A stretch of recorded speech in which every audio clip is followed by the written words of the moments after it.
Prepare to experience the strongest radio allowable by law. Secrets will be revealed. Myths dispelled. From the studio gym where excuses never apply, it's Superhuman Radio with your host, Carl Lenore.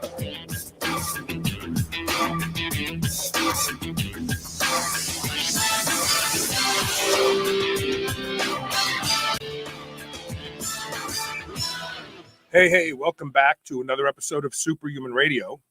We're supposed to be doing a show with Dr. Milana Morgenstern. I think that she's actually online now. Hold on one second. Which would make my life a lot easier. Because just a minute, I need to fix hello, can you edit name? Hello? I can hear you. The problem is I'm outside. I'm entering now in the elevator. And okay, then well when you get inside, just reconnect, okay? Yes, just 2 minutes. Okay, thank you. Thank you. Thank you. Well, that's better than I had hoped for. I didn't think she was going to make it. We've been trying to reach her. I've been calling her. She's in Israel. Obviously, there's a time difference. So we'll give her a little time to get set up in her flat and get back to us. It's going to be a good show. Before we do anything else, I have to thank my title sponsor, Legendary Foods. EatLegendary.com. Use the code SHR10 for 10% off the entire line. People love their nut butters. The nut butters taste like they're no good for you. My allergies are just killing me today. Everything is starting to fall off the trees now, so it's all ending up in my nose. People tell me all the time that the nut butters taste like they're no good for you because they taste sweet. You would think there's a ton of sugar in them, but there's not. EatLegendary.com, SHR10, 10% off the entire line. By using that code, you not only save 10%, but you tell them that you're a fan of Superhuman Radio. So check it out. You know, I've been talking about the importance of vitamin D in this COVID epidemic since March, before anybody else. I wrote a very well thought out study. Some people thought it was too technical, that showed that 25 hydroxy D levels and LL37 levels, which are both happen in tandem when you raise vitamin D levels, cholecalciferol, have both a protective effect against even getting the virus, but also greater likelihood that you'll live through it. And now science is proving it. When we get Dr. Morgenstern on, she's going to talk about a study that her group did where they looked at this information and found a connection between the protective benefits of 25-hydroxy OHD. That people didn't catch the virus. This is really interesting. And so we'll talk to her in just a minute when she gets it set up. Later in the show, we're going to talk about a unique approach to osteoarthritis that nobody's talking about. A lot of people think osteoarthritis is just from mechanical loading of the body. It's not. And now we found a new player in not only preventing osteoarthritis, but possibly reversing it. And I have some interesting questions for the scientists. You'll figure it out once we get started where I'm going with it. Of course, you can always post any of your questions while we're doing the show, and we'll work them into the show. I promise you that. And then also tomorrow, we have a great show of fathers and sons. It's a new series that I started. Ben Greenfield will be my first guest. And we're going to talk about raising boys in this world today. Men are under assault. I don't care who you talk to. It's true. More men are institutionalized, in jail, addicted to drugs and alcohol, commit suicide, and something is happening to men. It starts when they're boys. A lot of people point to fatherless homes as being a big contributor. What about fathers who actually take part in raising their children? How do they do it? What do they do differently? What do they want to achieve? And so Ben Greenfield is going to be our first guest tomorrow. We have Mark Bell lined up. We have several big names. Chris Duffin, I believe, from Kabuki Strength. We've got a bunch of people that I admire, and they have boys, and they are raising strong boys to be strong men, which is contrary today. Raising a boy that doesn't need a safe space because someone says something hurtful. That series starts tomorrow. Don't miss that. Sorry, I'm having to clear my throat a lot today. Also, if the show has ever done anything good for you, I would like you to go to the URL tap.bio/Superhuman Radio and upload your video and tell me in 3 minutes or less your personal Superhuman Radio story, how the show has helped you. I'd appreciate it if you did that. My guest is here. Hold on a second. Let me get it back on here. How are you, Dr. Morgenstern? Hello. Nice to meet you. How are you? Amy. Yes, nice to meet you. I'm fine. I'm fine. So, recently in the hotel on the Sea of Galilee. Oh, okay. So I have some vitamin D. Yeah, no, vitamin D. So we're big fans of vitamin D. In fact, I wrote an article in March of this year about the protective effects of vitamin D against retroviruses. And so vitamin D is very important, but I think your research is even better than a lot of the stuff that I've read. So before we get into your specific research, tell me a little bit about why. What research was out there already that you felt compelled to do this paper? Yes, so I can start from who I am. I'm Dr. Morgenstern. I did my PhD in the Weizmann Institute of Science in Israel. I did my postdoctoral studies in the Weizmann, first of all, and then I went to the Spanish National Cancer Research Center. And my expertise is computational biology and complex diseases. So from March 9, 2020, my lab in the Azrieli Faculty of Medicine of the Bar-Ilan University, we all decided to dedicate ourselves, our expertise, to the COVID-19 studies. And then we started to use computational biology for different studies. And one of the studies was using patients, real patients, from the Leumit Health system in Israel. This is a health insurance organization, and they have about 500,000 of users and then customers. And they got 22 COVID tested patients. So together with my friend, Dr. Eugene Merzon, we did study that compared basic parameters from the blood tests of COVID positive versus COVID negative patients. And we found very interesting that low vitamin D is independent risk factor for COVID-19 positive, to be positive. So we studied if vitamin D is a risk factor to be infected and to be hospitalized because of COVID-19. This was our study, actually. In this study, we took all tested patients, and we got 782 COVID-19 positive Israeli patients, and more than 7,000 of COVID-19 negative. So it's very important just to compare blood tests of these patients and understand the risk factors. And we found vitamin D, low vitamin D, less than 20 nanograms per ml. This is deficiencies of vitamin D is a risk factor for COVID-19 severity and hospitalization. Okay?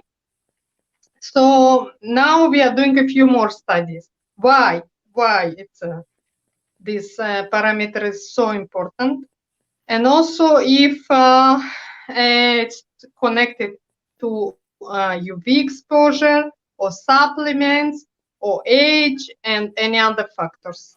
This is very interesting. So in my early research into vitamin D, I looked at a couple interesting studies that I'm sure you're familiar with. One of them was actually done in a SARS CoV model. And they showed that in humans, a bolus injection of vitamin D, cholecalciferol, increased serum 25-OHD levels and stopped the replication of a retrovirus. So could it be that the reason that the high level of vitamin D found in the non-positive patients was actually a result of, they may have been exposed, but they just didn't get infected because the high levels of vitamin D stopped them from actually being infected in the first place? Right, this is a good question. If vitamin D itself has a like a treatment for COVID-19, and also let's say some preservation method, let's say, for not be infected. Everybody is asking me about that, right? Because it's obvious first question what arises. But actually, I can tell you, we don't know from our study if would vitamin D itself be a protective measure. We don't know because we did not make any randomized trial studies. We did observational studies. Observation studies, this means we just compared a group of positive and negative, and we saw a difference. Now, this is the first step.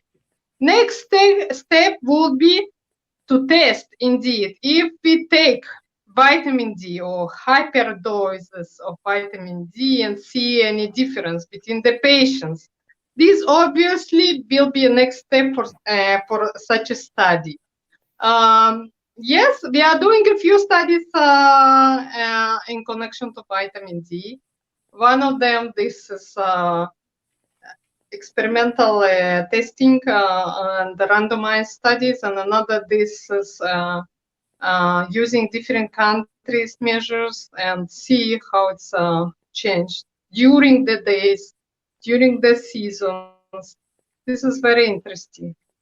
I cannot tell immediately right now, but in principle, might be in a few months we can have a more experience about that, because the problem with this virus is really, you know, the testing and the data we have, it's just less than 1 year. Less than 1 year. We can speculate, but I cannot tell for sure. Right. I can tell you for sure that vitamin D in general is antiviral. It's antiviral protection, has an antiviral protection. So there is a good level of vitamin. Yeah. People having a good level of vitamin D, they are protected from viruses in some extent. Yes. And I really think that exposure to the sun is better than just taking vitamin D, because exposure to the sun also increases activation of the melanocortin stimulating hormone production and the melanocortin system, which has its own host of antiviral benefits. But getting back to the 25-hydroxy, there is a peptide that is produced as a downstream metabolite of 25-OHD. It's called LL37. LL37. Yeah, and this is a human cathelicidin. It's antiviral, it's antimicrobial, and in some cases it's even antifungal. And LL37 goes up when 25-hydroxy goes up. And one of the studies in HIV that showed that supplementing with vitamin D orally raised LL37 and suppressed replication of the HIV virus. Do you think that there is a connection to LL37 as far as how it is affecting SARS CoV-2? Yeah, actually, this is a good question because, there is a lot of speculation about some coding properties of these coronaviruses and HIV. We also have some interesting study submitted in the FABS journal, and we are waiting a peer review. There is some interesting connection to this RNA virus too. Might be, yeah, you are right, maybe there is vitamin D protective effects through this pathway. But also I will tell you that vitamin D is cofactor of many other vitamins like vitamin B12 and iron. Because of the this vitamin D receptor in the stomach, they activate also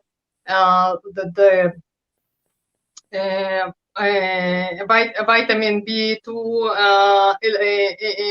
elevation in the body and iron protection. So these, I think, vitamin D is very complex, participate in very complex system as immunomodulator and chemo protection. This is why I think in general, take supplements is good, but you are right. Maybe exposure to the sun may regulate much well vitamin D production in the body. But I would say the sun bath, like solar, going to sun regularly every day for 30 minutes when you have good sun exposure, 60% of your body, not be burned out, and then you can have a nice vitamin D production in the body. In general, this might be good for your health and immunoprotection.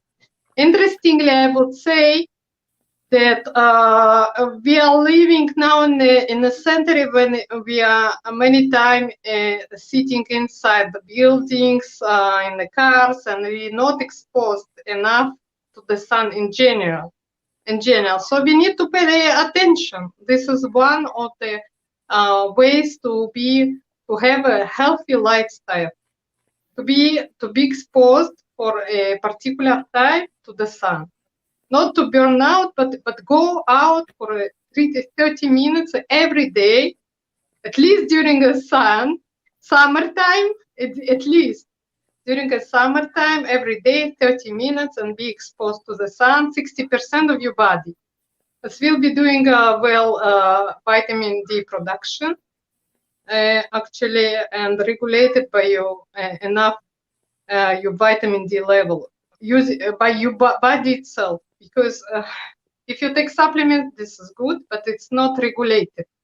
You take did you have Dr. Morgenstern? Did you happen to ask in the cohort that had the highest level of vitamin serum D3, 25-OHD, at that 7,025? Did anyone ask them? Did they take supplements or did they go in the sun? Were we able to determine if they were actually sun worshippers or they were taking supplements? Yeah, this is a good question. We are doing now this analysis because some people from the age of 65, some doctors advise to take a vitamin D supplement. Some doctors, it's not overall, but medical organizations already from June 10th advised to patients in general to take vitamin D, also against COVID-19. This is really interesting. This is really interesting. Medical associations already gave this advice, but this was not so published in the media. But I can tell you that some doctors indeed advise, and this is maybe why we didn't see risk factor for aging in our study. It was really interesting because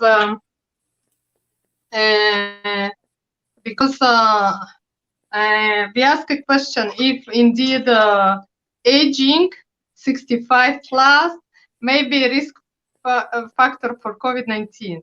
And in our study, we saw actually 50 plus. And an interesting peak in around 25 and in around 50.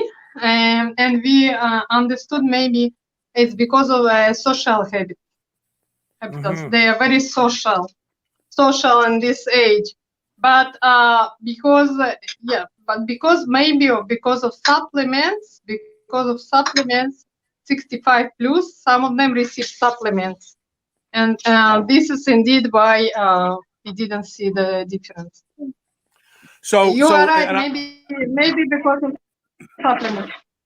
Yeah, I mean, supplements clearly work when you look at the research of the effectiveness of raising 25-OHD levels against a variety of disease states. Most of that research is done through supplementation, whether it's oral or injected vitamin D3. But I want to go back and I want to emphasize something, because this is really an interesting thing, because we're told in the media every day that, comorbidities. But the reality is that when you teased out for comorbidities like dementia, like cardiovascular disease, even chronic lung disease, there was a greater correlation to 25-OHD levels than presence of those comorbidities, right?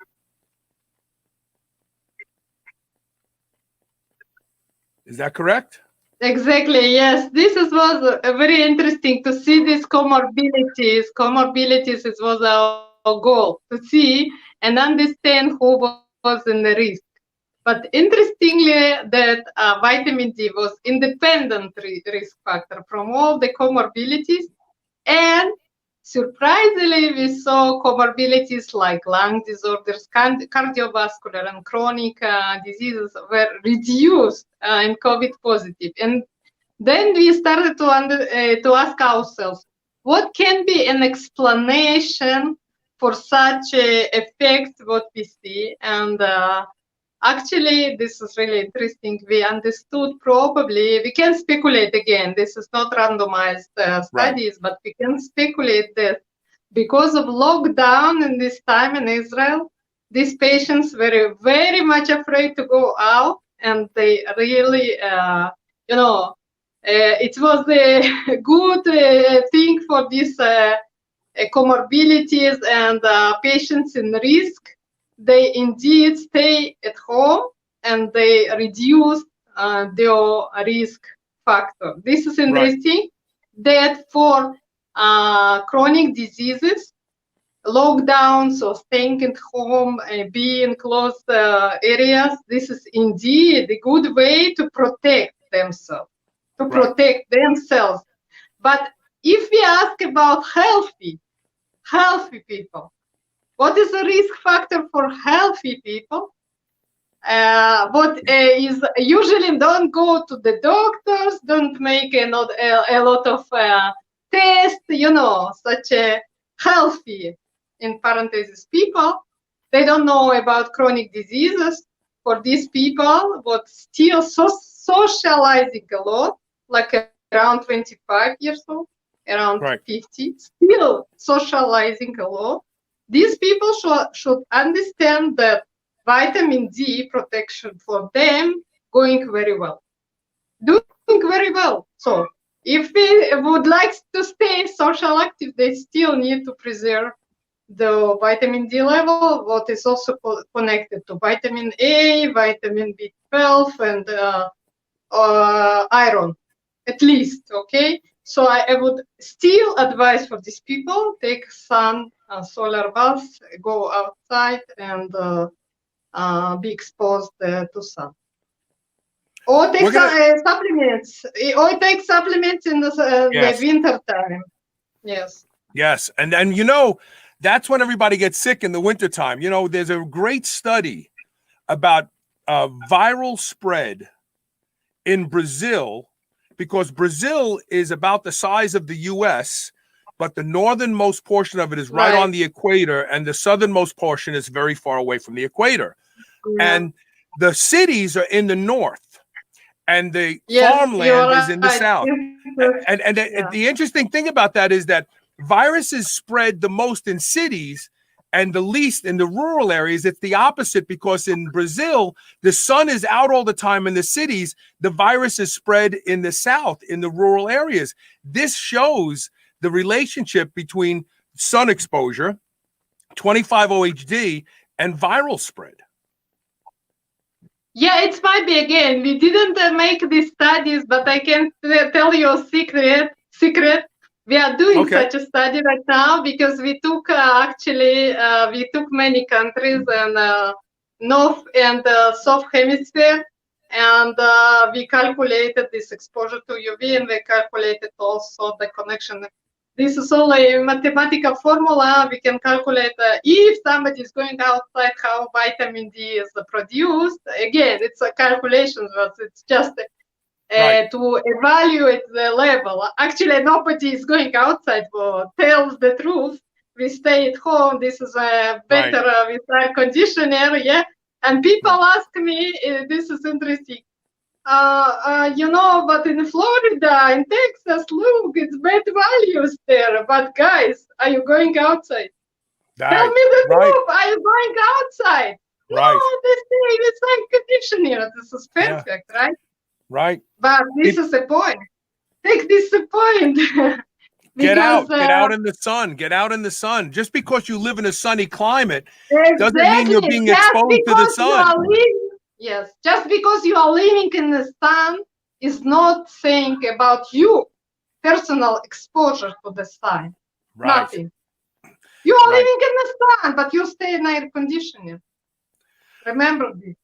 I wanna take a commercial break, and when we come back, I have more questions for you. We're talking with Dr. Milana Morgenstern, and she is with the Bar-Ilan University in Israel. We'll be right back with more Superhuman Radio. Stay tuned. Pastries you had when you were a kid. You know, the rectangular sugar-filled snacks. Well, guess what? Legendary Foods has just made low-carb toaster pastry. This is the first of its kind, and honestly, these things are amazing. They have 3 to 4 net carb, less than 1 gram of sugar, and 9 grams of protein. You can eat them right out of the wrapper or lightly toast them. The only question is, which flavor? Strawberry or brown sugar cinnamon? They're available at eatlegendary.com and Amazon. Quest Nutrition makes bars, cookies, chips, and pizzas out of complete dairy-based proteins. Our products minimize net carbs and sugar without sacrificing taste. Each delicious chocolate-flavored chip, cookie chunk, and crunchy crumble is custom-made to maintain Quest macros. It's time to enjoy foods that work for you, not against you. It's time to enjoy your Quest. Among the easiest and most popular ways to experience the life-altering benefits of hemp, Planet Earth CBD soft gels offer fast-acting effects as they release quickly. Made in a DMP-compliant, US FDA-registered facility, you can count on Planet Earth's safe soft gels. These soft gels provide temporary relief from pain and so much more. Manufactured with the calming combination of chamomile and melatonin, you got yourself a long-needed CBD solution. 25 milligrams of nano-emulsified hemp extract per serving with anti-inflammatory agency. Planet Earth sleep-supporting soft gels will have you forgetting about today's worries for a better tomorrow. Unwind with Planet Earth CBD today. Select Savory Snacks Original Biltong is the healthier alternative to sugar-laden beef jerky. Their sugar-free biltong is seasoned and then air-dried for up to 2 weeks, providing you with one of the most tender and flavorful meat snacks that you've ever had. They also use a fattier cut of beef, which adds to the tenderness and gives their biltong even better flavor. Select Savory Snacks Original Biltong is the perfect snack or travel companion for your busy life. Get a free meat snack sample pack with every order of $75 or more. Get yours today at selectsavorySnacks.com/SHR. Use code SHR-FREE. You've heard me talk about the chill pill on the show and how effective it is at helping people who suffer from social anxiety, or sometimes when you just want to take the edge off to a long, stressful day. Well, listen to this story from Dylan Goutreau. Definitely takes anxiety away, which I have a long history of having. Started out at 2 milligrams a day of Xanax. That was at 8 years old. And so I stopped using benzos 3 years ago. Extremely difficult. Yeah, so I spent about 3 years trying to find anything and everything I could that would be healthy for me. So to help with anxiety, because I'm talking, full out panic attack. The chill pill was the first thing that I've found that actually in the middle of a panic attack I can take, and it definitely subsides. Go to drseeds.com. That's DRSEEDS.com. Use coupon code SHR and save 20% off your first bottle of the chill pill. Check it out. I promise this is one supplement that delivers. Whether your goal is to build muscle or burn fat, you'll find everything you need at Redcon One. Need help getting a good night's sleep? Try Fade Out, or the most popular pre-workout supplement on the market today, Total War. Sign up for their new Transformation Challenge and win $10,000, or shop for apparel that people at the gym will know that you are serious about your training. Need a testosterone booster that works? Check out Boomstick. Whatever you need, you'll find the best quality supplements on the market at Redcon One. Go to redcon1.com. That's REDCON, the number 1.com, or go to superhumanradio.net and click the Redcon One banner ad today. You're listening to the Superhuman Channel. Don't hate us because we feel good. Welcome back. We're talking with Dr. Hi. Milana. Hi, welcome back. We're talking with Dr. Milana Morgenstern.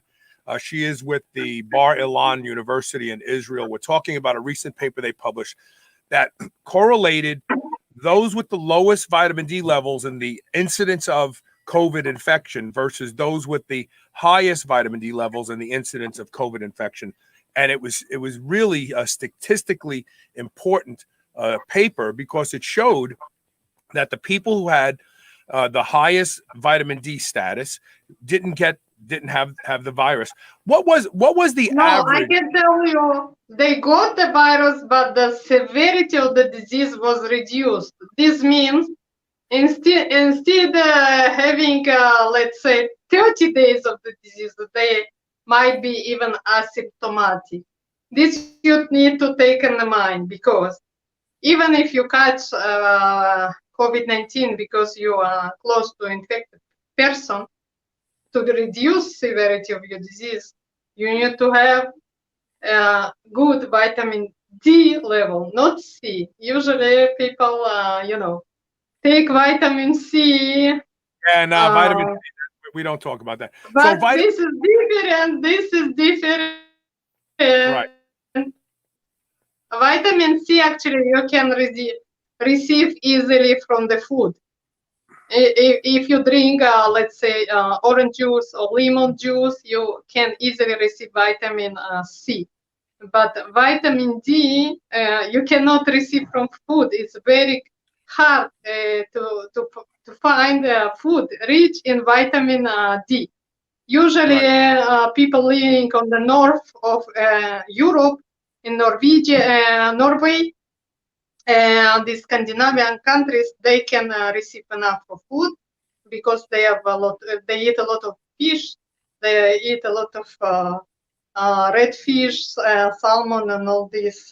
They enriched in vitamin D, but not we are not eating same kind of food, and our production in vitamin D can be only as a sun exposure.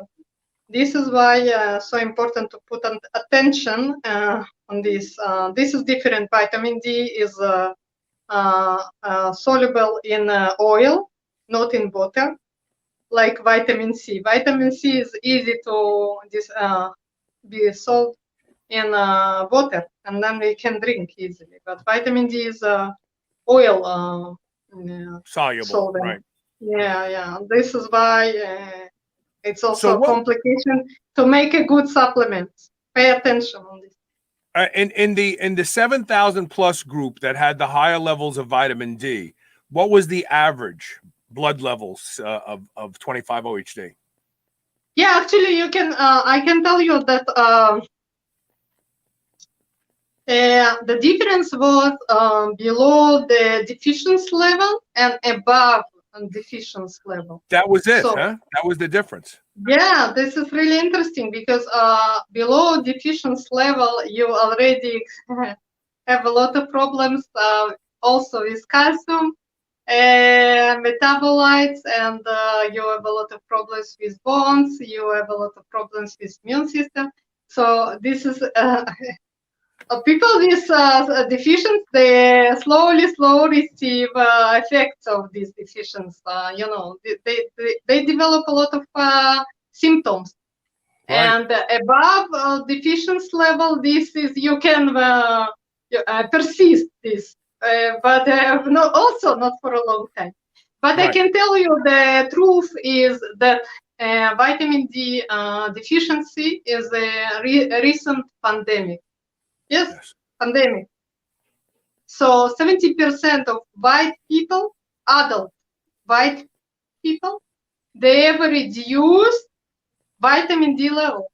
Yes, and black people, they're even worse, 95%.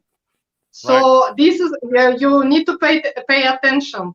So we are all, even myself, I measured, I went to the doctor and measured my level of vitamin D in the blood, just in case to see if I'm okay. And I find myself below the normal. So even me, what I know about vitamin D, and I go to the sun and I take vitamins from time to time, still.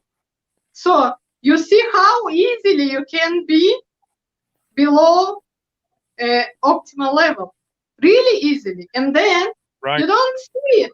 You don't see the difference, you don't feel the difference, but it's slowly, your metabolism is reduced. And then you start slowly increase your weight and all around. But you don't understand what is vitamin D because it's not a regular test. They don't test it regularly. You come and they give you. No, you need to ask. Right. That's how it is in the United States. If you don't go and ask your doctor to check your vitamin D level, they don't. It's not standard anymore. It's more and more doctors are starting to check it as a standard lab test when you go for your annual lab work, but it's few and far between. So what are you doing? Have you started supplementing with vitamin D since you found out your levels were low? Yeah, actually what I did, it was a winter time, I took supplements, but separate supplements of vitamin D, because as I said, it's all only dissolved. Then you take only separate vitamin D supplements. If you take all together multiple vitamins, forgot about it. Yeah, there's nothing in there. Just I'm telling you, it's not so easy, okay? Take just vitamin D, precisely vitamin D, and the company, it's good quality, okay? Okay. Now, but summertime, remember, go to sun, just like exercise. Just like exercise, you go sometime, let's say, exercise in the sun. I decided 12 p.m. Exercise. I go 30 minutes outside. Right. And the other thing is, don't be burned off. You can put a bit, small amount of sun protection, but not too much. If you take too much protection, most of the sunblocks stop vitamin D production. But more importantly, when we talk about vitamin D, we're talking about cholecalciferol, vitamin D3, because lots of foods are fortified with vitamin D2. This does not raise 25-OHD levels. So you have to make sure that if you are taking vitamin D, that it's a vitamin D3 supplement. And if you're taking 5,000 IUs, 10,000 IUs, whatever it is you're taking it, you must evidence that 70% of it won't be absorbed. If you take it with a meal that has fat in it, almost all of it will be absorbed by the body and be effective. So that's another thing. Don't take an oil-based vitamin D on an empty stomach and think it's doing anything for you. Also, other thing not to take too much, because this is hyper vitamin D exposure during supplements is not so good, because you can increase your calcium production and then you can have a side effect. So be very pragmatic, not too much, not too low. And then better, I advise always to go to your doctor and have a nice advice. Make you test. If you are good, not take anything, because People they do such a thing, thinking, how to say it. They okay, I take multivitamins, it will be good. No, it's not good. If you take too much something, you reduce your protection. If you don't need vitamin D, don't take vitamin D. If you don't need other vitamins, don't take them. Why? I can explain why. Because all these supplements, they can damage your liver. It can damage your liver. It can damage your thyroid production, because thyroid is very much sensitive for different kind of material like supplement. Okay, don't take anything if you don't need it. Test, first of all, test for your vitamin D level, and then receive a professional advice from the medical doctor what to take and how much to take. This is important, extremely important. Okay. Yeah, so vitamin D tests are widespread available here in the United States. There's a lot of places where you can go and get them. They're blood spot tests. You prick your finger, it's a Wattman blotter. Yeah. Send it in, they give it to you. The accepted range for most people is between 40 and 80 exactly nanograms a liter. Nanogram and ml, right? If you have 40 nanogram in ml, then you don't need any supplements. Don't take supplements. And I don't advise to take any supplements. And I personally think that just get sun, because the body regulates vitamin D production as it needs it. If you get too much sun, the body destroys the cholecalciferol in the skin before it goes to the liver and becomes 25-OHD. So the body has a negative feedback loop that it says, oh, I don't want any more. This is good. The sun is really the best way to get your vitamin D. So what do you hope clinicians and lay people take away from this recent research, Dr. Morgenstern? Actually, many people asking us about this research, and we got a lot of interviews around the world. Because pay attention to this small thing. It's really important. Yes. Because you need to understand how your immune protection is deserved, produced, and healthy lifestyle also include vitamin D, normal level of vitamin D. This we sometimes forgot about it. Right. This is why many people asking us about this study. Yes. So tell me about Israel real quick. How does Israel have a big outbreak of COVID-19? Actually, in Israel, we got around 20,000 positives around February to April, exactly of our study period.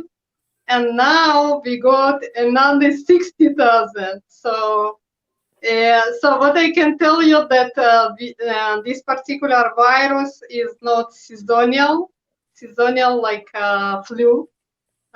We know flu starting from October to around May, and then we are fine. But this virus, coronavirus, seems to be really nice in the summer.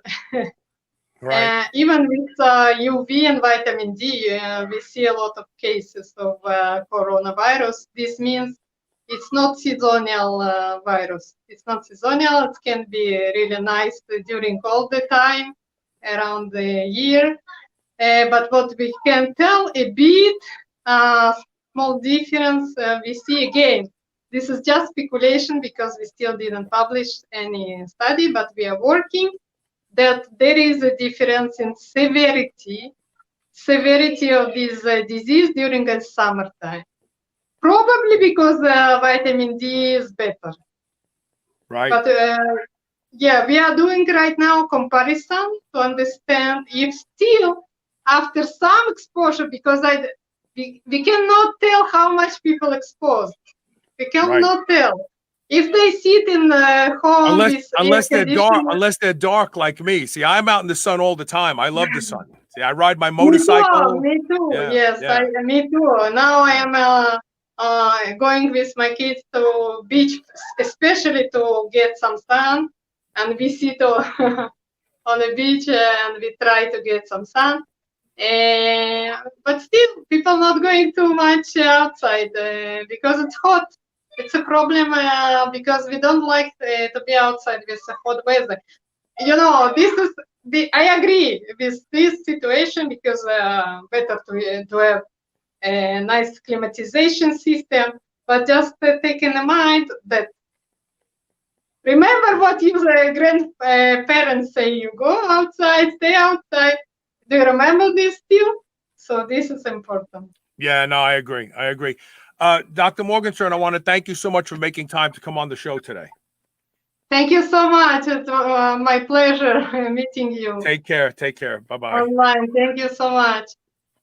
We're going to take a quick commercial break. When we come back, we're going to be joined by Dr. Bruce Cronstein. He's got an interesting angle on working with people who have osteoarthritis. This is a really, really, really going to be a really interesting interview, especially for those of us who we know what ATP is, right? Because we go to the gym, we train, we want to enhance ATP turnover and all that sort of good stuff. And well, apparently there's a relationship between ATP and chondrocytes. And I guess it's not surprising because everything needs energy, right? So stay tuned. We'll be right back with more Superhuman Radio.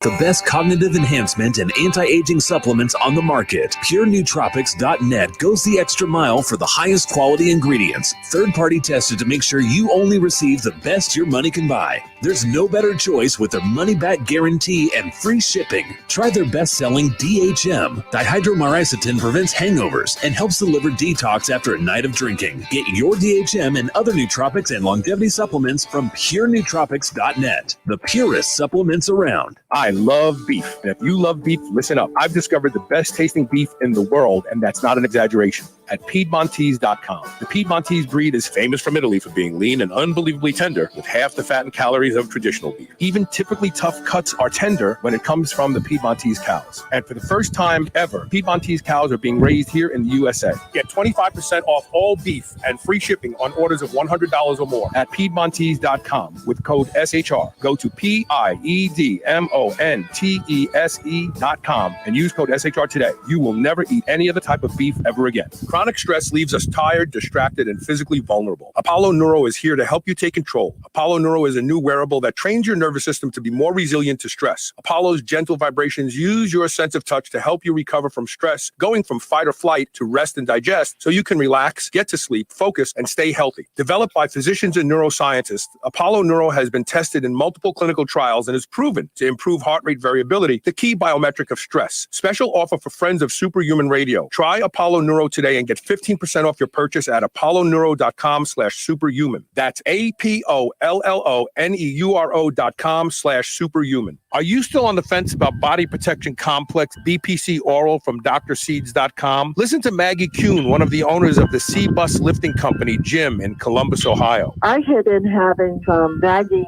tendon issues that weren't injuries, just things that were annoying. You know, I'm 58 years old, so just older tendon kind of issues. For us powerlifters, you know, we really don't stop training when we have just nagging issues. We just kind of keep pushing through. And I started the BPC. What I noticed was I was doing some heavy tricep stuff that would have killed me before when I had an elbow problem, and I was able to do this with literally no pain at all. Go to drseeds.com, drseeds.com. Use coupon code SHR and save 20% off your bottle of BPC Body Protection Complex today. Everybody wants to feel better, be healthier and happier. If you don't sweat profusely on a regular basis, you won't feel as good as you could. Studies have shown the power of infrared sauna. Infrared penetrates 1 to 2 inches into the body. It helps those with back pain, fibromyalgia, arthritis, depression, and anxiety. Patients get relief from infrared sauna. The Good Health Sauna has been shown to be an exercise mimetic, conveying many of the same benefits as cardio. There are a lot of reasons people buy a Good Health Sauna, but the bottom line is you will be a much happier, healthier person by using the Good Health Sauna every day. You'll crave it, you'll love it, and it will be the best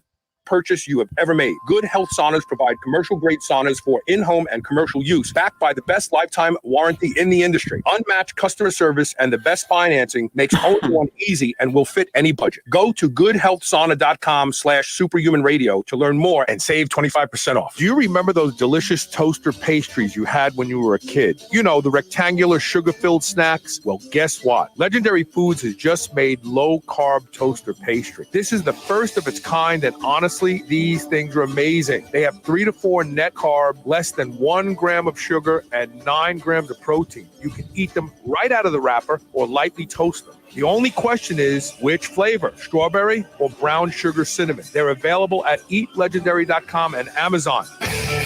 You're listening to the Superhuman Channel. We're ripped and we're ready.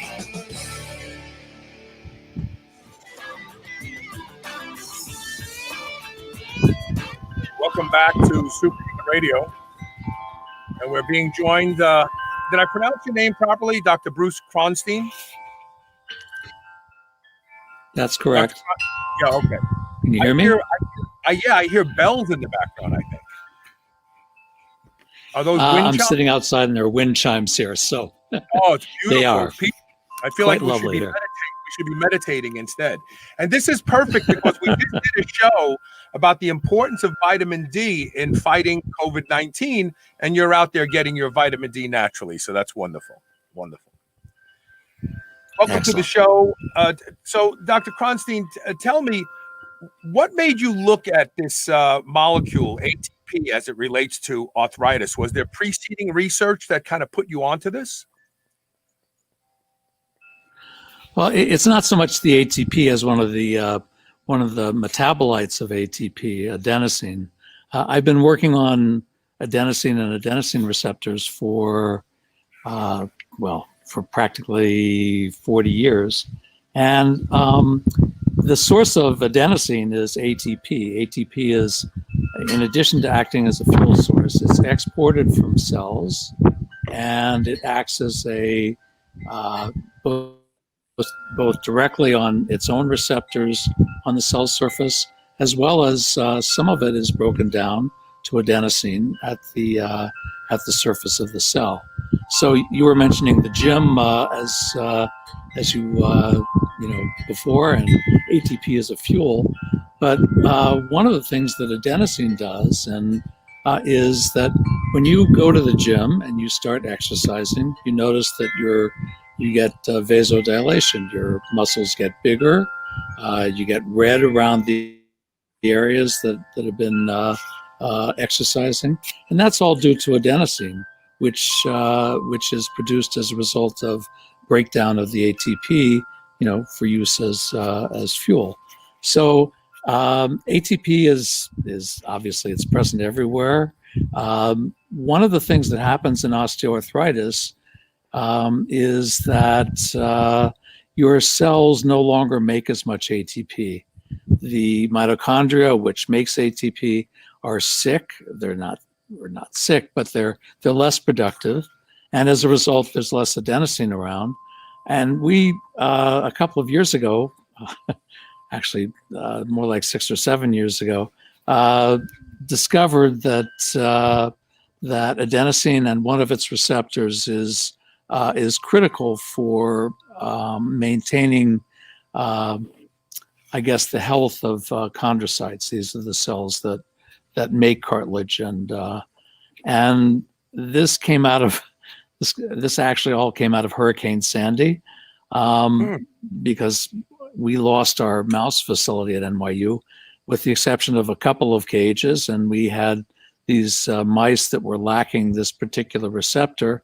We noticed a number of things over the years, including the fact that the mice lacking this receptor, the male mice, were no longer fertile after a few months of age, and those are basically young adults.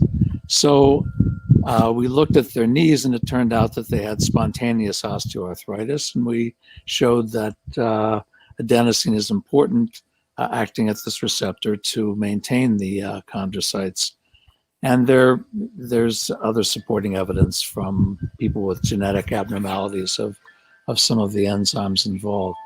So that's how we got involved with ATP and adenosine and osteoarthritis. And that's kind of, as I said, we found out why the males weren't fertile because their knees hurt. So for mice, that seemed to be critical in terms of their willingness to breed. Didn't seem to bother the females as much. Okay, so this opens up So a there are whole other line of functions questions. of ATP. This opens up a whole line of questions that I'm wondering if you've been asked already. So the reason that we use caffeine as an ergogenic is that it reduces adenosine's accumulation.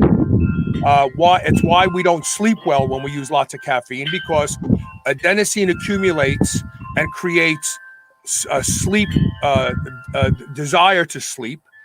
What is caffeine's role in the reduction of adenosine in this model of osteoarthritis?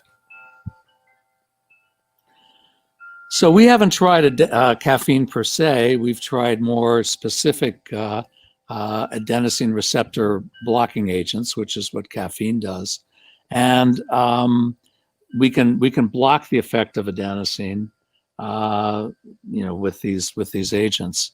Now, remember, when you take caffeine, in most people, the half-life is maybe a couple of hours, and in some people it's longer, and so you're not blocking it totally all the time. So I don't think anybody's looked necessarily at the relationship to caffeine ingestion and development of osteoarthritis. If there's anything there, it would be to promote osteoarthritis. As I mentioned, one of the I guess supporting elements in our theory, or to our hypothesis, is that people lacking the enzymes that convert ATP to adenosine at the cell surface, those people develop a variety of problems, mostly vascular, but they also develop premature osteoarthritis. So it takes a pretty severe lack of adenosine, or blockade of adenosine. So I'm going to leave the caffeine thing alone because there's a lot more to that than we can discuss right now. But let's talk more about, so we realize that, and I know we're talking about arthritis, but it's fascinating. I never understood until I started researching your paper the role of adenosine in vasodilation. And we have today neuropathies that are not diabetic in nature. They're not from advanced glycation. They are, in fact, from microvasculature shutting down. That shutdown stops feeding nerves. Those nerves become hyperalgesic first, and then they start to die off. And I'm wondering if what you've discovered here also is kind of in that mix of what we see metabolically out there in the world today. We have something going on with adenosine, maybe, that's not only contributing to the arthritis, but other metabolic issues we see widespread in the population today. Yeah, I think that's possible. There are several receptors for adenosine on the cell surface. The A2A receptor is the one that we've been most actively looking at. It's a very potent vasodilator. The A2B receptor is a vasodilator as well, although it requires much higher concentrations of adenosine. And A2B receptors have been implicated one way or another in a variety of metabolic problems. The A2A receptor, really hasn't been associated with the same metabolic abnormalities. But, Okay. It's entirely possible. There's another receptor, the A1 receptor, which directly acts on neurons. And in fact, in a really interesting paper from the Mayo Clinic, it turns out that if you're a mouse and you lack the adenosine A1 receptor, you're no longer capable of responding to acupuncture. And adenosine A1 Interesting. receptors seem to block pain transmission. So, so there are lots of connections to neurons, neuronal health, and the vasculature with adenosine receptors. Now taking creatine monohydrate, which is a very popular ergogenic used by pretty much every gym rat in the world today, and it's been proven to be very, very safe, seems to contribute to ATP recycling. Is it possible that something as simple as creatine monohydrate could help fix this problem? Because didn't your group looked at when supplementing or restoring adenosine, a lot of these chondrocyte effects started to reverse themselves, right? Yes, that's correct. So it is possible. I can't speak to creatine in particular. We haven't looked at that. But one of the things that we've found is that by that at least in chondrocytes, if you are able to treat them with adenosine and adenosine A2A receptor agonists, that this can actually enhance the function of mitochondria. And the mitochondria are the cells which make, or the organelles within the cells that make the ATP, that make the fuel for your cells. And adenosine, as I said, acting at its receptor, seems to promote the health of these mitochondria. Whether creatine itself or downstream effects of creatine on ATP production, would enhance or would improve your joints. I can't say. We haven't tested that specifically. We have given adenosine, as I mentioned, or as we showed in this paper, to both rats and mice with various forms of osteoarthritis. And one of the problems that you have to overcome with giving adenosine is that it has a very short half-life. So it's ideal for something that acts as a vasodilator, after you've been to the gym, so that as soon as you stop exercising, the adenosine goes away, you no longer are vasodilated. But for other things that very short half-life can be a problem. We gave injections of adenosine, but we put it into a kind of long-acting form. We encapsulated it in lipids, or what are known as liposomes. Right. And liposomes have been around for a while, as I'm sure you're aware. Yeah. So it's funny. It prolongs the life of the.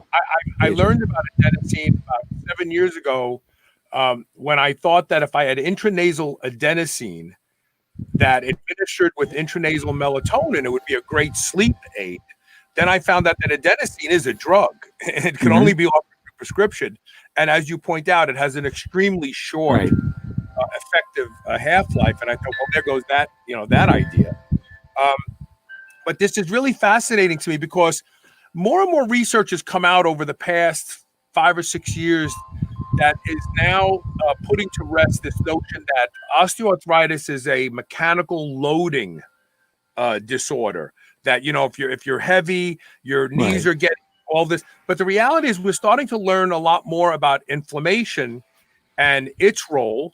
And because very heavy people get osteoarthritis in their hands and in their neck, and their heads really aren't that much heavier than the average head. So you have to ask yourself, well, I get the knees and the hips, but why the neck and the hands, And you have to go, well, maybe it's not a mechanical loading. I think what your group has discovered is the most fascinating yet, because inflammation explains itself, right? It's going to destroy chondrocytes. So is there some sort of stacking effect or compounding effect? Does inflammation play a role in suppressing adenosine accumulation or production? Actually, it does. We've shown that, particularly in cartilage. So if you load cartilage, normally it releases, if you put a load within the physiologic range onto cartilage, and we did this with rat knees, we could show that there's an increase in ATP release leading to an increase in extracellular adenosine levels. If you treat those knees with an inflammatory stimulus, you find that, in fact, if anything, the amount of ATP released and present in the cells declines. And so that follows directly.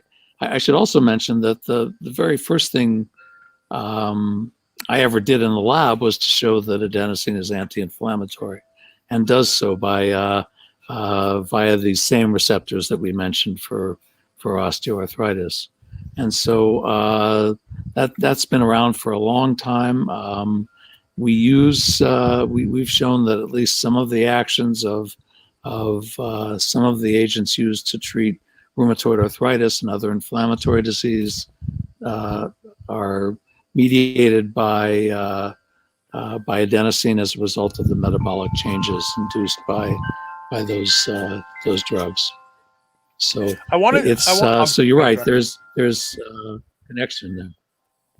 I want to take a break, and when we come back, I want to talk about the enzyme that you spoke about that seems to upregulate the production of adenosine. And is there anything that people could be doing to improve on their own adenosine's biosynthesis? We're talking right now with Dr. Bruce Cronstein about a very interesting and quite frankly, these kind of stories are fabulous to me because it points out things that may be in our control to change as it relates to osteoarthritis. Stay tuned. As your second brain. In fact, at least 90% of your serotonin, your happiness chemical, is created in your gut. If you don't take care of your gut, you won't feel good, period. Bioptimizers recently released Cognibiotics, a new breakthrough probiotic formula that is clinically proven to enhance your brain function, your mood, and overall mental health. Most probiotics often include conflicting strains or quantities and can cancel each other out. Cognibiotics delivers the exact strain you need in exactly the right ratios and quantities. With a 365-day, no questions asked, money-back guarantee, you can try them out for yourself to start feeling the incredible difference Cognibiotics makes in your mood, mind, and performance. For an exclusive offer to my listeners, go to cognibiotics.com/SHR. That's COGNIBIOTICS.com/SHR and use code SHR10. New Mass Pro Synthogen X2 just upped its own legendary game. To distance itself even further from the rest of the pack, Synthogen X2 now has double the key active ingredients.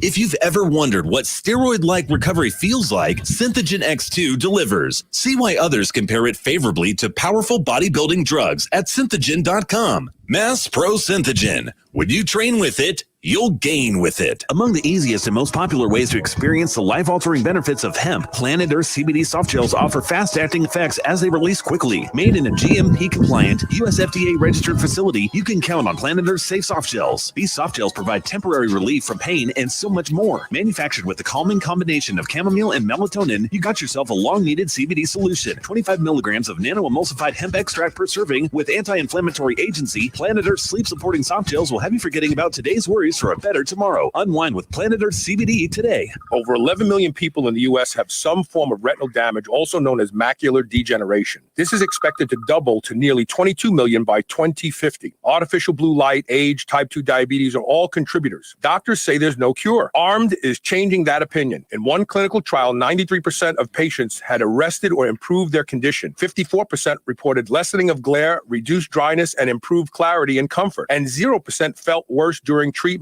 and no side effects. Take control of your macular degeneration or keep it from ever occurring. Go to wisechoicemedicine.com and get armed today. Are you still on the fence about body protection complex BPC oral from drseeds.com? Listen to Maggie Kuhn, one of the owners of the C-Bus lifting company gym in Columbus, Ohio. I had been having some nagging tendon issues that weren't injuries, just things that were annoying. You know, I'm 58 years old, so just older tendon kind of issues. For us powerlifters, you know, we really don't stop training when we have just nagging issues. We just kind of keep pushing through. And I started the BPC. What I noticed was I was doing some heavy tricep stuff that would have killed me before when I had an elbow problem, and I was able to do this with literally no pain at all. Go to drseeds.com, DRSEEDS.com. Use coupon code SHR and save 20% off your bottle of BPC Body Protection Complex today. You're listening to the Superhuman Channel. Don't hate us because we feel good. Welcome back. We're talking with Dr. Bruce Cronstein. We're talking about an interesting angle on treating osteoarthritis. It's fascinating to me, and it's exciting to me. It actually instills me with hope. Not for me. I don't have osteoarthritis, but there's a lot of people out there that do. And, you know, years ago, I had a physician who's since passed on my show, probably about 11 years ago, who was doing intra-articular growth hormone injections and getting amazing results with getting chondrocytes to regenerate. But this is even more fascinating to me because it's not so, you know, outside the 9 dots. Like, people hear the word growth hormone, they're like, oh, no, that's no good. I mean, this is a byproduct of everyday life, movement. Every time you use ATP, it spins off some adenosine. What can people do to increase adenosine production, Dr. Cronstein? So that's an interesting question. I can tell you how one gets lower adenosine production. Okay. And then maybe we can try and figure out an approach there. So again, this is not my work, but others have shown that that one of the contributing factors in postmenopausal osteoporosis, that is the loss of bone that that many women get after going through menopause, is results from loss of adenosine production in the bone or by the bone cells, and that this is a result of diminished expression of some of these enzymes involved in adenosine production from ATP. And it turns out that those enzymes are sensitive to you know, female hormones that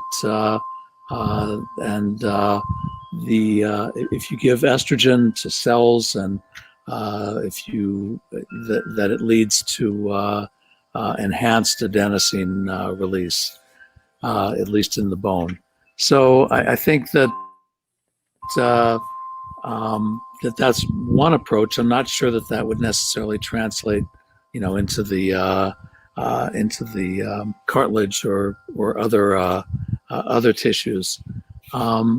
So I think that's one approach to something one could do on one's own.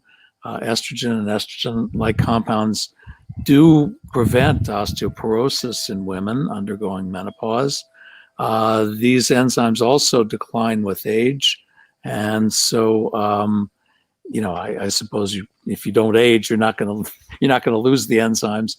I'm not sure that that estrogen therapy is the right thing for everybody at a certain point. I think there's quite a bit of data out there that suggests that for many people it's a problem.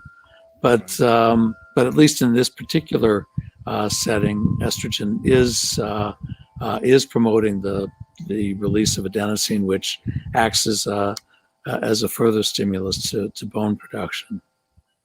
So I think that's one approach. No, go ahead. I'm sorry. Yeah, sorry. Go ahead. Well, you know, again, it's hard since you make most of your own adenosine. It's hard to and ATP. It's hard to think of ways to dramatic ways to enhance that. You know, you can obviously a good diet will give you enough that you can make ATP out of the sugars and fats that are part of any good diet. And there are some agents, as you mentioned, potentially creatine that may enhance ATP and ultimately adenosine production. But I you know, as I said, I can't address those issues directly. So or at least we haven't studied them. we know that sleep improves with daytime activity. We know that sleep improves because adenosine accumulates and causes something called sleep pressure. And so people who don't move much, they sit all day long, they don't sleep as well. And, you know, we've all done this, right? I mean, I can see beautiful trees behind you. I'm sure you have a beautiful backyard area. Maybe one afternoon of working in the yard and you go home and you have the best night's sleep you've had all week long after just kind of really being busy. And there's a lot of evidence that is from adenosine accumulation causing greater sleep pressure that leads to a better night's sleep. Is it possible that the fact that we sit, I sit at this chair for 5 hours a day doing the show, and then, I sit on my motorcycle, and then I sit when I eat dinner. Is it possible that this is a problem, a disease of modernity, that we're not spinning off as much adenosine as we would if we were active all the time?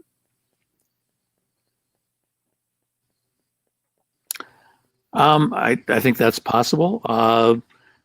It's hard to compare to people living several thousand years ago, but I think that's possible. I think a lot of people use my son uses a standing desk, so so that works for many people. I'm building a new studio, and I'm going to have that from the new studio.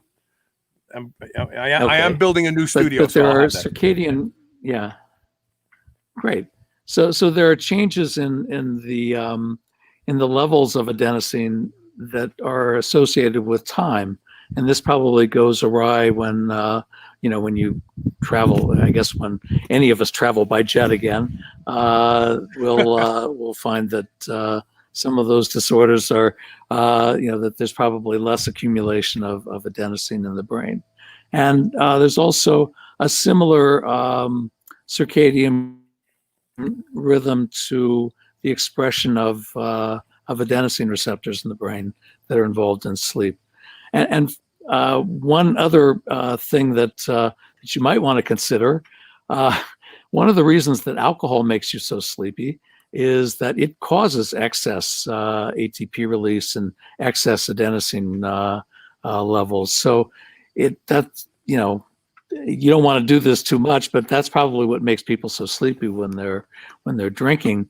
When it wears off, you kind of have a rebound effect. So with the rebound effect, you're no longer as sensitive to adenosine. You've internalized those receptors in your cells. You're not producing as much ATP because your cells are kind of running out of it. And this is why people who drink too much have difficulty sleeping through the night, for example.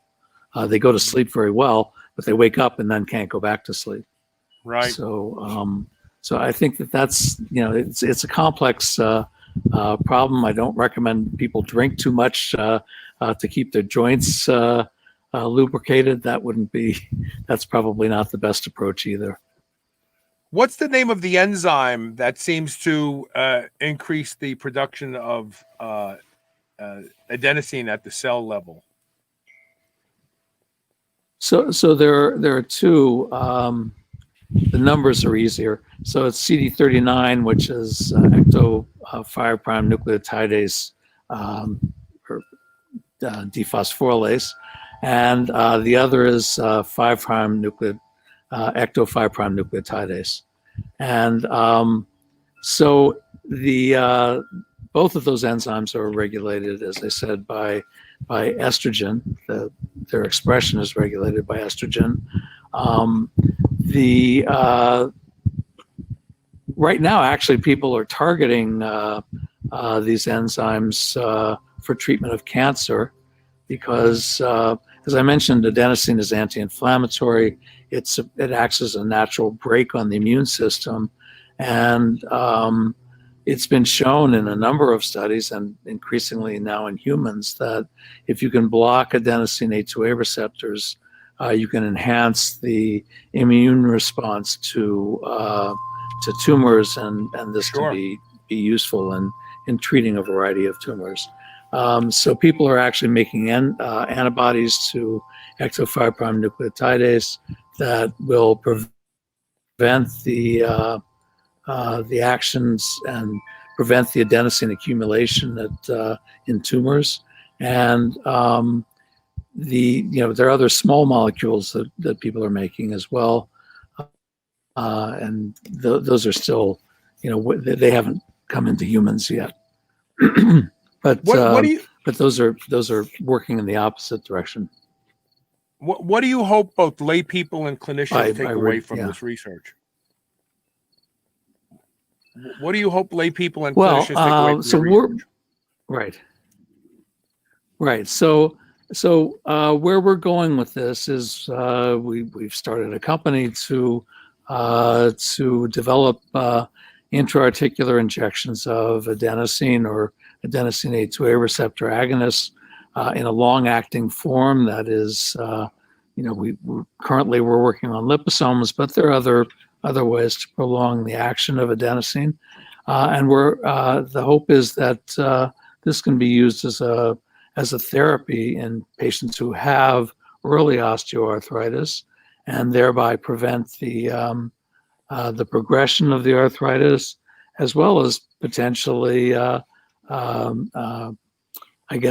regenerating the cartilage and reversing the effects of osteoarthritis. I think that's kind of where we're taking it. We have a long way to go in terms of getting this into people. We've got to go through all of the FDA requirements. This should be easier with adenosine because, as you mentioned, it's already available as a drug to be given intravenously.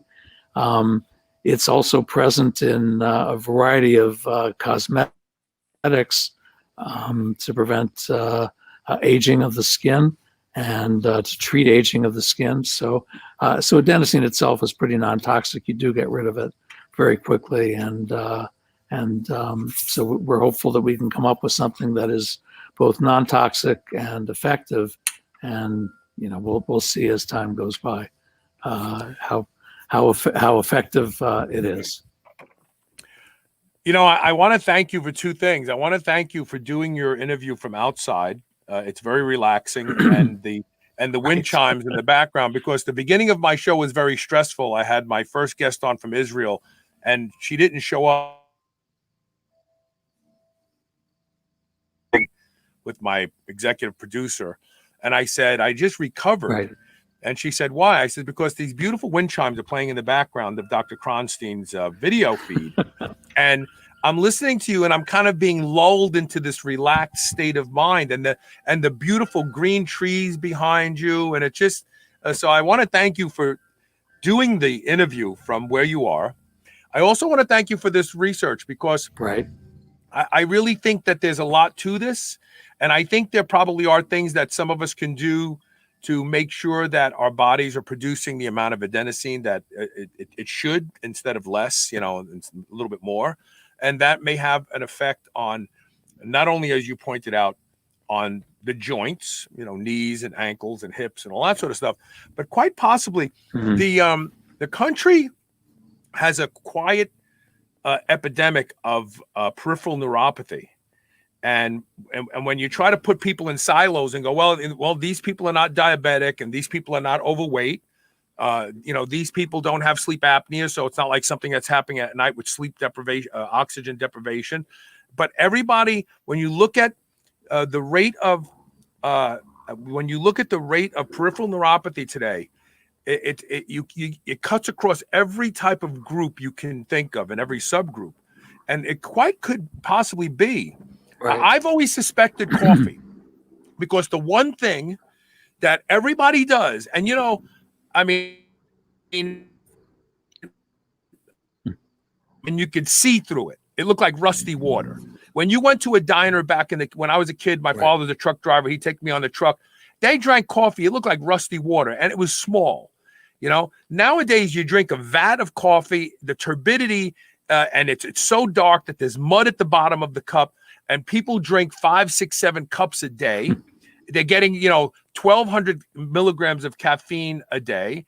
And I keep thinking that a lot of the gut problems and the peripheral neuropathy are coming from everybody's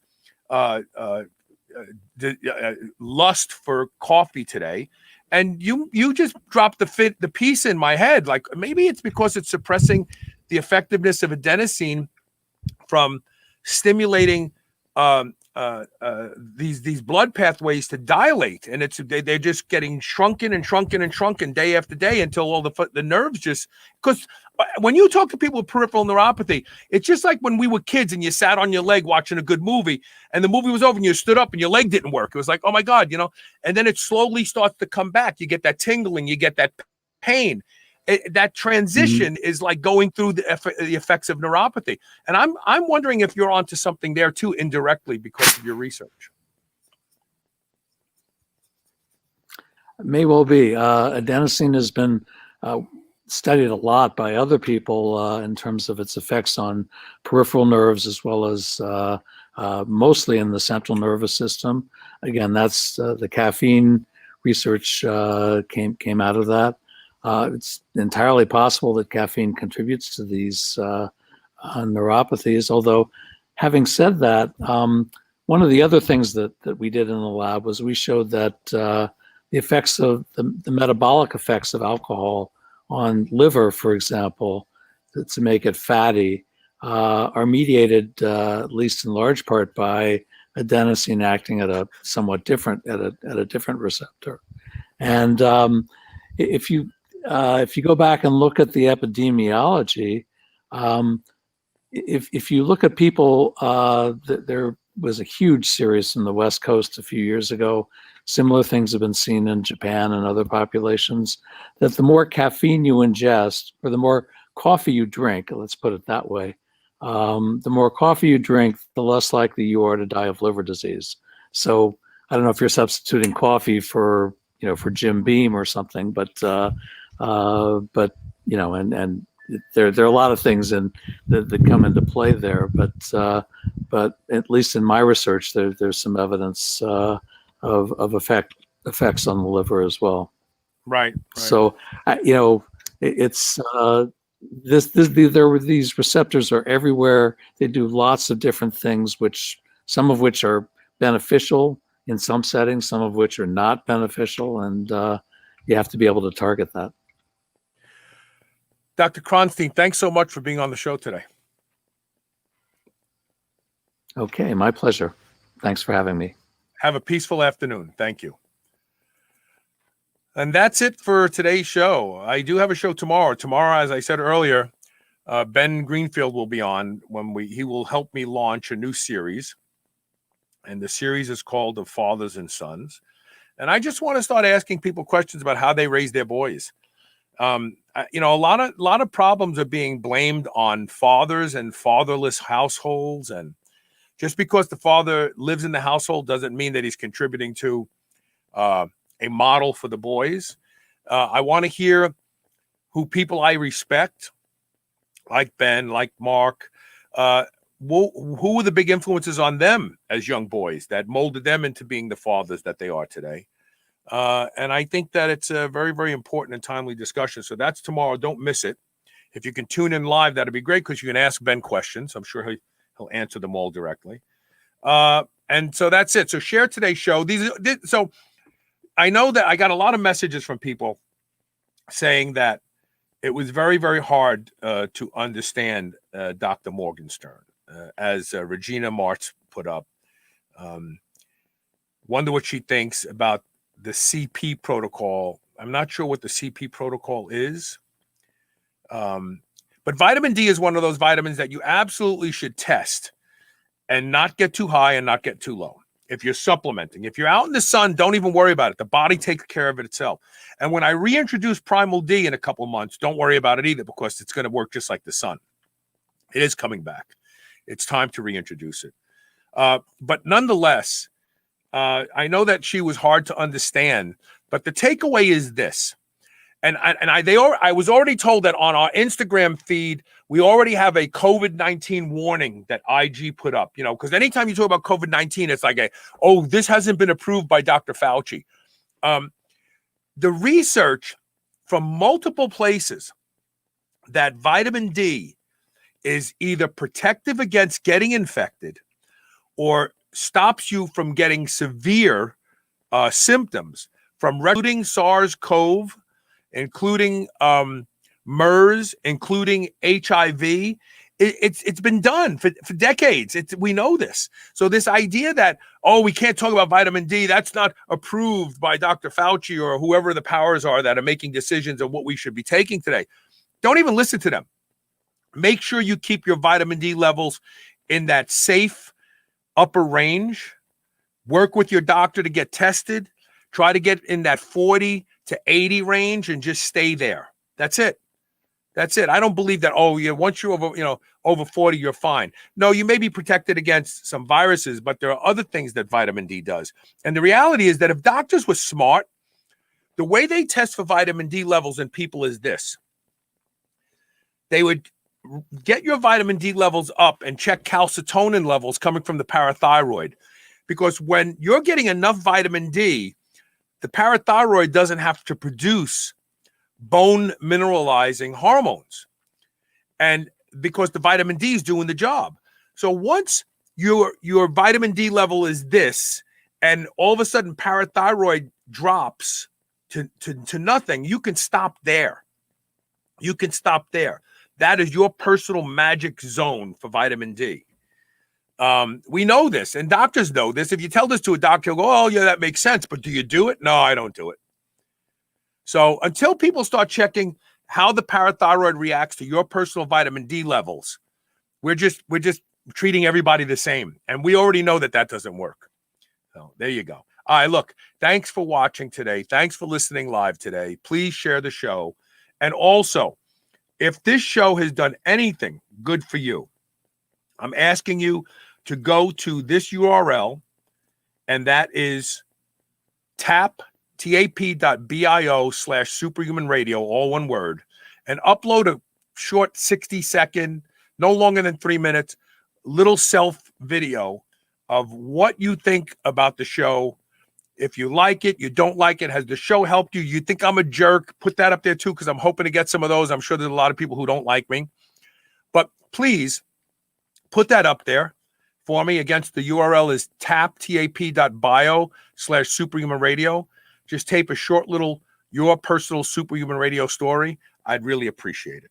And we'll see everybody tomorrow with more Superhuman Radio. Thank you for watching.